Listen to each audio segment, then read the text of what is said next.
उनका जवाब तो देगा। आज अब दलित उस स्थिति में थोड़ी है कि आप उसके पछुआ में झाड़ू बांध के उसको बांध करके आप घुमाइएगा। आज दलित वो स्थिति में नहीं है।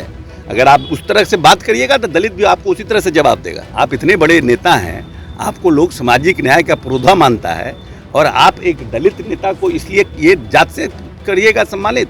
आप अगर नीचे स्तर गिराइएगा तो अगला क्या करेगा? अगला आपसे आप गाली दीजिएगा तो आपको संस्कृत का दोहा थोड़ी सुनाएगा आपको। जेडीयू का राष्ट्रीय महासचिव बनने के बाद सीएम नीतीश कुमार से हुई मुलाकात के बाद अशोक चौधरी भावुक हैं। आज एक बार फिर से भावुक हैं और उन्होंने दलितों को लेकर भी बड़ी बात कह दी है। नमस्कार, दर्शन न्यूज में आपका स्वागत है। मैं हूं अनुराग। अशोक चौधरी को जदयू का राष्ट्रीय महासचिव बनाया गया है। आज अशोक चौधरी ने महासचिव बनाए जाने के बाद सीएम नीतीश कुमार से सीएम हाउस में मुलाकात की। एक अन्य मार्ग पहुंचे, वहां उन्होंने सीएम नीतीश कुमार से मुलाकात की है और मुलाकात के बाद जब वो बाहर आए तो वो भावुक नजर आए और उन्होंने कहा, तमाम चीज़ों पर बयान दिया। क्या कुछ कहा अशोक चौधरी ने सीएम हाउस से बाहर निकलने के बाद, सीएम नीतीश कुमार से मुलाकात के बाद? सुन लीजिए आप।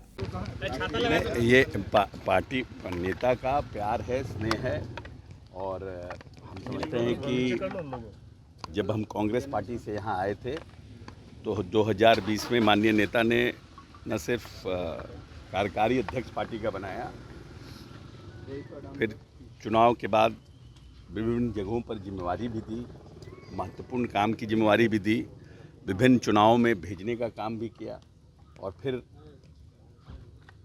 राष्ट्रीय महासचिव बनाए हैं। मेरा प्रयास होगा कि माननीय नेता का जो उम्मीद है, माननीय नेता का जो जिस भाव से उन्होंने हम बनाया है, उस पर हम अपना खड़ा उतरने का प्रयास करें। ट्वीट का तो असर तो नहीं दिख रहा है। बड़ी पॉलिटिक्स में ये सब छोटी छोटी चीज़ों को ध्यान नहीं दिया जाता है। सर, आने वाला विधानसभा चुनाव में निश्चित रूप से पहले आपको जिम्मेदारी मिली है, तो लग रहा है कि बहुत बड़ी जिम्मेदारी दी है नीतीश कुमार ने। नहीं, जैसे हर एक कार्यकर्ता, देखिए, जिनको पद मिलता है उन्हीं की जिम्मेवारी नहीं है, सबकी जिम्मेवारी है। लेकिन जिस तरह से कुछ लोग ऐसा परसेप्शन बनाने का प्रयास कर रहे थे, एक्चुअली में पॉलिटिक्स में टाइमिंग इज़ वेरी इंपॉर्टेंट। और मैंने माननीय नेता से पद मांगा नहीं था, उन्होंने खुद दिया है।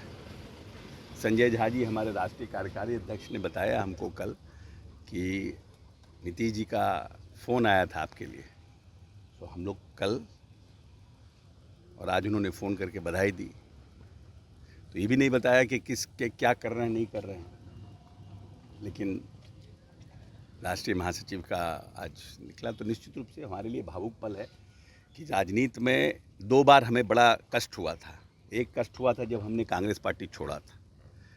राजनीतिक रूप से बहुत भावुक हुए थे, इसलिए कि हमने जान प्राण लगा के कांग्रेस को खड़ा करने का प्रयास किया था प्रदेश में।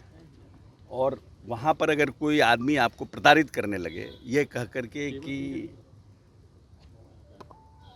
लांछना लगाने लगे, तो फिर हम असहज हो गए। फिर हम नीतीश जी ने बुलाया और हम चले आए।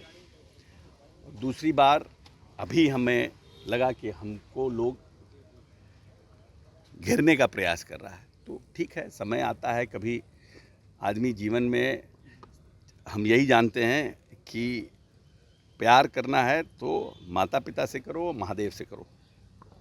सम्मान करना है तो अपने नेता करो, आदर उनका करो। बाकी से कोई मतलब नहीं है, बाकी कोई कुछ बोले उससे कोई फ़र्क नहीं पड़ता। और हमको लगता है कि हमको उसका रिटर्न मिला। आपको राष्ट्रीय स्तर पर पहुंच गए हैं, झारखंड में चुनाव भी है, तो झारखंड में कितनी सीटों पे चुनाव? एक निर्णय हमारे राष्ट्रीय अध्यक्ष, राष्ट्रीय कार्यकारी अध्यक्ष करेंगे। हमने पहले भी कहा है, हमारे भारतीय जनता पार्टी और एनडीए के गठबंधन से बातचीत चल रही है, बातचीत सकारात्मक है।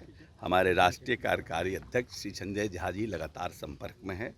कुछ फ्रूटफुल होगा और हम आशान्वित हैं कि पार्टी के लिए कुछ अच्छा होगा, और जब होगा हम उसकी खबर मीडिया के माध्यम से सब लोग को देंगे। चौधरी जी, जिस प्रकार से इंडिया अलायंस यहाँ पर नैरेटिव बना रहा है कि आरक्षण का मुद्दा, जाति गणना का मुद्दा, अब बिजली मीटर का मुद्दा लेकर के चल रहे हैं, जातीय तो गणना में है कि क्या देखिए, लड़ने का मुद्दा नहीं बचा? देखिए, नहीं है, सही में मुद्दा नहीं है उनके पास कोई मुद्दा नहीं है।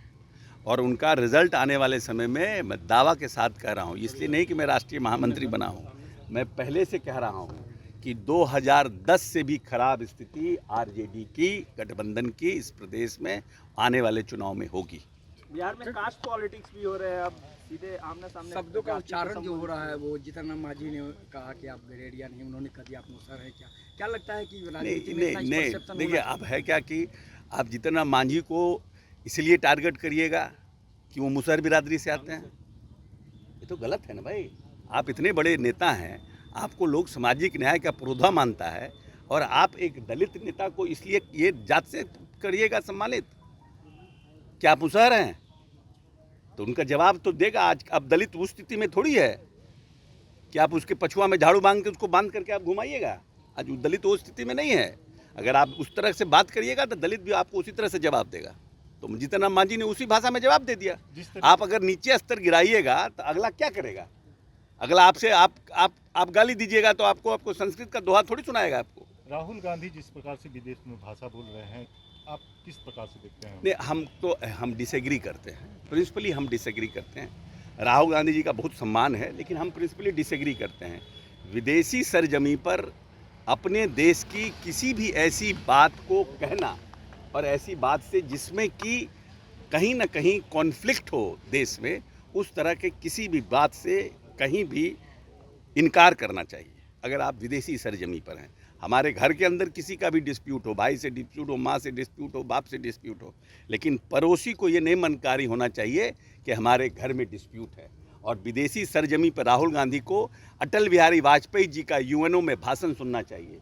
जब यूएनओ में नेता विपक्ष के रूप में यूएनओ में भारत का प्रतिनिधित्व करने के लिए अटल बिहारी वाजपेयी गए थे, किन शब्दों का प्रयोग किया था, किन लहजों का प्रयोग किया था, उनका बॉडी लैंग्वेज क्या था, ये आने वाली पीढ़ी को सीखना चाहिए। Thank you. तो सुन लिया आपने कि अशोक चौधरी क्या कुछ कह रहे हैं। कह रहे हैं कि आज मैं दूसरी बार भावुक हूँ। पहली बार जब भावुक हुआ था जब कांग्रेस छोड़ा था, कांग्रेस को मैंने सींचा था, लेकिन कांग्रेस से मुझे भारी मन से कांग्रेस छोड़ना पड़ा था। कांग्रेस के बड़े लीडर रहे थे अशोक चौधरी, उसके बाद जदयू में शामिल हुए। तो आज भी वो भावुक हैं, बता रहे हैं कि आज काफ़ी बड़ा मौका है। और जिस तरह से पिछले दिनों काफ़ी घिर गए थे अशोक चौधरी, भूमिहारों पर भी बयान दिया था उन्होंने, और उसके बाद जो अभी एक उन्होंने ट्वीट किया था, और ट्वीट में जिस तरह से लोग मान रहे थे कि इशारा सीएम नीतीश कुमार की तरफ है, उसके बावजूद सीएम नीतीश कुमार ने उन्हें सम्मानित किया है, उन्हें एक बड़ा पद दिया है, पार्टी के अंदर राष्ट्रीय महासचिव बनाया है। तो अशोक चौधरी भावुक है आज। और साथ ही साथ उन्होंने इस मौके पर यह भी कहा, जो प्रकरण चल रहा है जीतन राम मांझी और लालू यादव के बीच, जिस तरह से गडेरिया और मुसहर की सियासत हो रही है, वो कह रहे हैं कि लालू यादव गडेरिया हैं, तो लालू यादव कह रहे हैं वो मुसहर हैं क्या। तो इस तरह की सियासत जो हो रही है बिहार के अंदर, उस पर भी उन्होंने मुंह तोड़ जवाब दिया, करारा जवाब दिया, और कहा कि दलित आज के वक्त में कमज़ोर नहीं है। अगर उन्हें उस पर कोई अटैक करेगा, उस पर कोई हमला बोलेगा, तो वो उस पर पलटवार तो करेगा ही। तो अशोक चौधरी आज काफ़ी भावुक भी हैं, खुश भी हैं, और कह रहे हैं कि सीएम नीतीश कुमार ने उन्हें बड़ी जिम्मेवारी दी है, उस जिम्मेवारी का वो कर्तव्यपूर्वक निर्वहन करेंगे। बने रहिए दर्श न्यूज़ के साथ, तमाम खबरों से आपको अपडेट रखेंगे। फिलहाल के लिए इतना ही, धन्यवाद।